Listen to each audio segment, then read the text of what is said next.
Welcome to our Where's the Beef video series. I'm Tiffany Lashman, Extension Agricultural Law Specialist with Texas A&M AgriLife Extension. We're excited to bring you this series of videos related to direct beef sales. Funding for this project was provided by the Southern Risk Management Education Center. As part of that funding, we really would appreciate you taking the time to fill out our evaluation.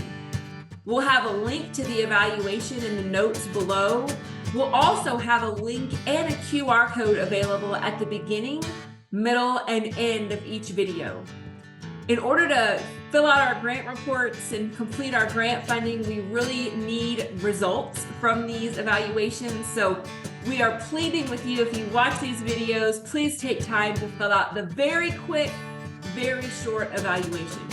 Thank you, and we hope you enjoy our Where's the Beef video series.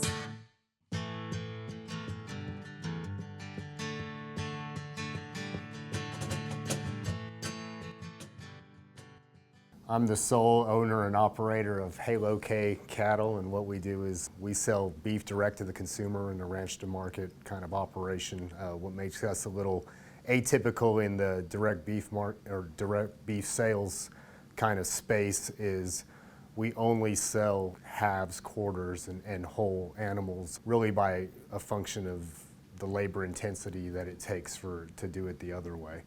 And we use a custom slaughter facility as well. So we're located in Graham, Texas, and we also have some land in Elbert, Texas, which is in Throckmorton County, and Graham, Texas is in Young County. Well, usually when you do these or people ask you these questions, you credential yourself with all of your experience and that sort of thing. Well, I don't have any of that. I'm a career soldier, and I'm just in the process of retiring, and in kind of the twilight of my career, I always spend a lot of time with my father-in-law and have helped him, and he's been a one-man ranching operation himself, and so I just learned to really enjoy it and like it, and so then I kind of got my own herd and got started.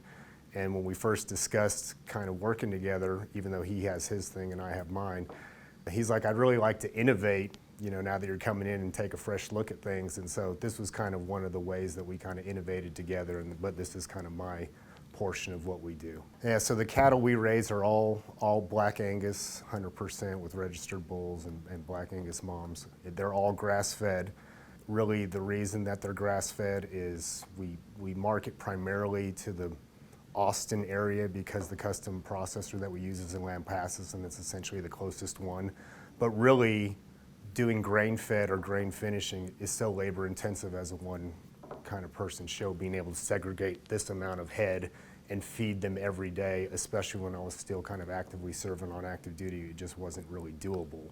But one of the challenges with grass-fed is I really have X amount of head, and I need to kind of liquidate them by X amount of time because the new calves are coming in there and I only have a finite amount of grass, et cetera. But we also do antibiotic-free, no growth promotants or hormones, no animal byproducts, and that sort of thing as well. Well, really, I chose my processor out of a complete function of geography, but I've been blessed to find them because just in this conference here, talking with other people, I've learned that there's a lot of woes when dealing with certain processors, but ours are so customer and producer oriented. I mean, they will literally take a single animal and do 4 cut sheets, and I will provide them all the information of the customer because at that juncture, my chain of custody basically is finished when I drop off the live animal because I sell the live animal. And they will call each respective customer. I provide them the cut sheet prior to, and then they hand walk them through the cut sheet and actually say, what would you like your thickness of steaks? What do you enjoy? Oh, you don't like this, I can turn that into ground or something else. Oh, you really do like this? Well, this is how you maximize fajitas or whatever. And so they really go to the extra mile to make sure that the customer has a good experience, and it's a win-win kind of for me and them when they do that. Really, when I first started this, I didn't know what I was doing.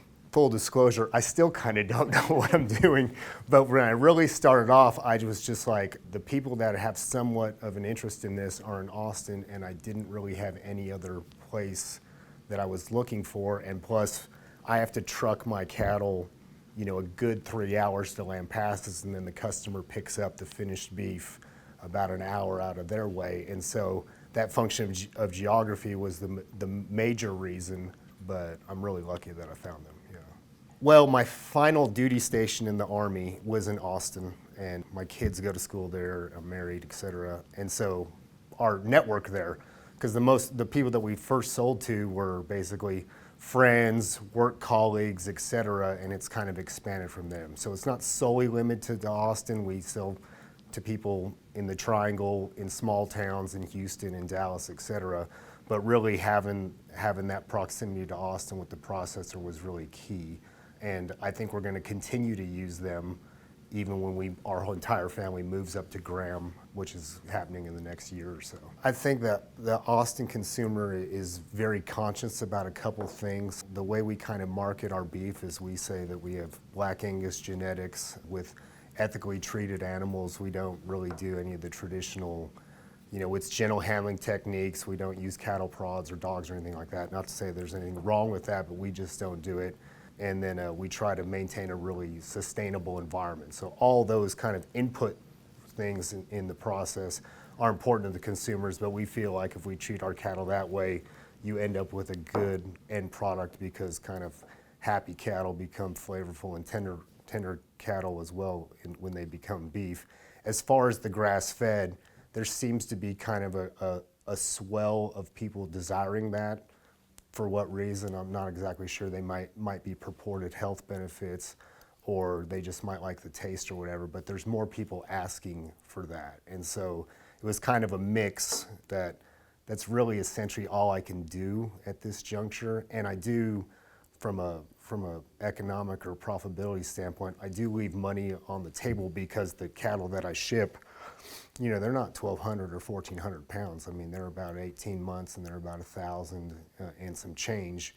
And so I can't hold on to them longer to get them to grow, especially being grass-fed. It would take exponential more time than it would if I was to grain finish them. But really, it's what the consumer wants, and so that's what I try to provide them as well. I've been able to kind of start this by the luxury of having another job.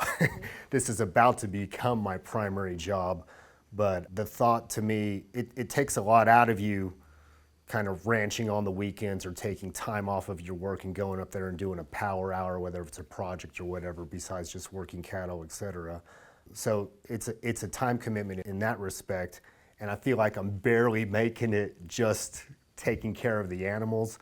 But the thought post-processing of getting all the respective inventory of finished beef, being able to kind of move some of the things that we talked about in the conference that are harder to move, whether they primal cuts, ground beef or whatever, and then just linking up customers while I have the stuff in Graham to customers all over Texas, I feel would be difficult, because I'm not in a position where I could do a storefront or anything like that. I think that's super cool. I'd love the idea of doing that in the future, but really where I'm at now, just being able to get X amount of customers linked up with X amount of head is all I can really handle. But there's challenges in that as well, because as you guys have mentioned, a lot of people aren't interested in, getting 50 pounds at a minimum of finished beef. And so you have to really kind of, for lack of a better term, hold the customer's hand and help them navigate through that whole process to see if it's something that's going to work for them. It's kind of started small, and then really the primary driver that we have to get the word out to people who don't really know is via Instagram, and we can direct them to our website. And then really word of mouth and repeat customers is probably the biggest kind of customer segment that we have. And so I feel like if you treat customers right and you provide them a good product, a better product than they can get at the store at a better price than they get for the store, it's going to kind of grow over time. Absolutely. So especially to some of these people, and nothing against them, they live in an urbanized environment, and they're used to going to Trader Joe's or Central Market or whatever, and they probably want a little different experience, and they probably want a little different quality, I believe, or at least assured quality. And so, that's how they get in contact with you, but then actually walking them through the entire process and explaining the differences between hoof weight, hanging weight, finished weight, what needs to be done in order for them to get it, getting them to understand how it's processed and then how they're going to receive it, and then having to store it. Like, I've literally gone on a three-way call with a potential customer and Lowe's to help them buy a freezer just so they can receive the beef before they order it. And so those are things that you kind of have to do to go the extra mile, but I feel like it's a good service for Texas agriculture in general because the customers that I have gained thus far, I think they get a respect and appreciation for what people that are producers in agriculture or ranchers or cattle raisers, et cetera, really go through, and it kind of takes an urban person and a rural person and kind of bridges that divide.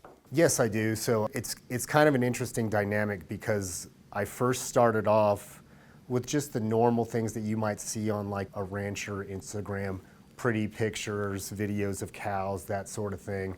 Then sometimes it kind of morphed into me adding pictures of people that actually cooked certain things and then provided those pictures to me. I asked them for their permission and then I posted it.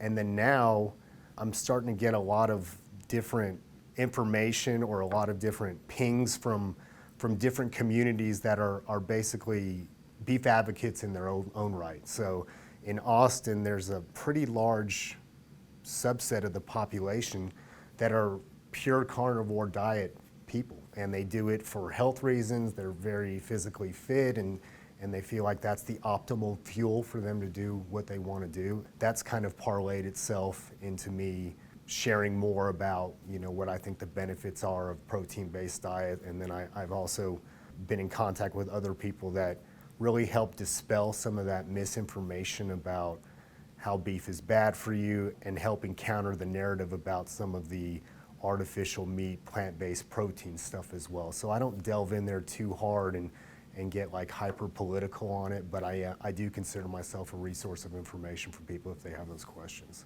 A little bit. I don't go, and you're my primary educator in this respect, but like I don't go into the intricate detail on why I'm invoicing them for a deposit on a live animal. I just kind of do that.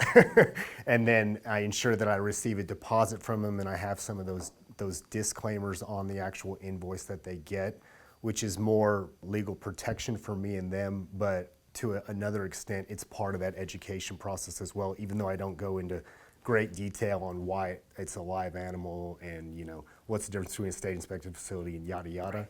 But it's just another avenue of communication that you have, and I make sure that I specify that so they understand it. And if they ask the question, I'll pull the string on it and explain it a little bit on why it is, but I'm just saying, hey, you're buying this, you know, with other people, and part of that is understanding that, you know, once we drop off this animal, which is yours, 1/4 of it, 1/2 of it, 3/4 of it is yours, and so that's where you take over with the processor and I step out. I'm still there to be able to liaise, but at that juncture, as soon as I drop it off and they give me the hanging weight the next day, the customer essentially pays me, and I kind of fade into the background to let the customer actively work with the processor in order to get their finished product. Yeah. I've been lucky to cultivate a great relationship with my processor, so they kind of allow me to schedule my appointments right before they open up en masse, because they've always done so right by me, and I've always tried to do right by them. And so if I tell them I'm dropping off X amount of head at X time, I'm there. Like, I leave an hour before I need to, so in case I get a flat tire or I can't load them in the right amount of time or whatever, like, I don't ever want to leave those people hanging. And so they've really done a great job giving me some allowances to help me get my appointments in advance. Granted, they're still, you know, 8-10 months out, but like, at least I'm getting a first crack at it. Yeah, so as far as my customers, and I kind of passively market, so I don't call people, I just kind of do my posts. You know, if it comes up naturally in conversation, I'll bring it up. But if I walk them through the process and I say, what month works for you? And I have an appointment on August 3rd, and I said, you interested in a quarter? Then I'll lock them in on August 3rd. And it could be, you know, it could be today, it could be February, and I might just have that 1/4 spoken for on August 3rd, but then that kind of mentally tells me I need to be rounding out that whole shipment, which is typically 4 head. Yeah, so pricing was really interesting, and I'm still kind of wrestling with it. And after just sitting and hearing Justin talk, he kind of reminded me that I need to kind of take out the stubby pencil again, because starting up as I did, there's a lot of upfront sunk costs that you can't recapture over the period of X amount of years. And so whether it's fencing, planting Bermuda grass, getting a tractor, like you'd need to sell cows way over the horizon to recapture all of those costs. So when it came to price setting, I felt like my initial pricing, at least from what I compared and did comparison or competitor shopping, for lack of a better term, I kind of priced myself low. I knew I was already hemorrhaging money anyway, so I just figured if I can get a customer base, that'll probably pay itself dividends in the long run, because typically anybody that has a positive experience will tell other folks, and even though it's a harder thing to sell, a quarter, a half, or a whole cow, I've had a lot of success in people telling friends or family, and that bringing return business.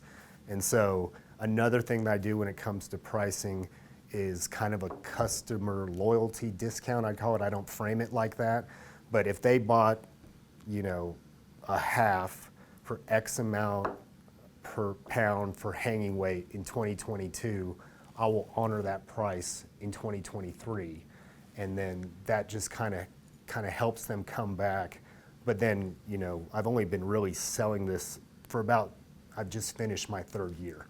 And so I've kind of been upticking the prices a little bit. I'll uptick more of a percentage than I did last year because of inflationary pressure.